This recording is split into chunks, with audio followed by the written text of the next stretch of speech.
Hi, this is Doug Howard with Growth Team Strategies, and I'm going to talk to you for a few minutes this morning about the difference between orientation and onboarding.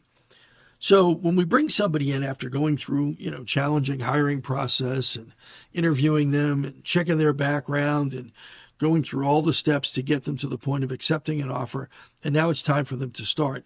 I find that most companies that we work with have a little bit of a challenge of properly onboarding people.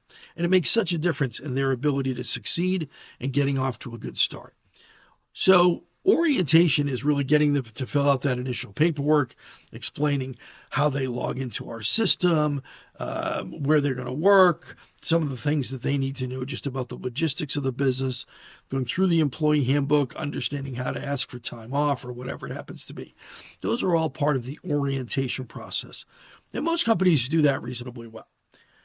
A lot of times, though, after that, the next step is much more about assigning them to somebody, having them kind of watch or sort of ride along with, or going through the process of observing, all in the hopes that by osmosis, they're going to learn the things that we need them to learn.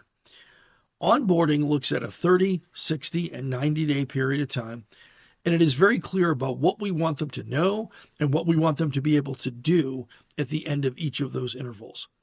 And we set those 30-day objectives right from the very beginning. At the end of 30 days, we're going to want you to know these things, or we're going to want you to be able to do these things. If someone on your team is part of the training process, they understand what those objectives are.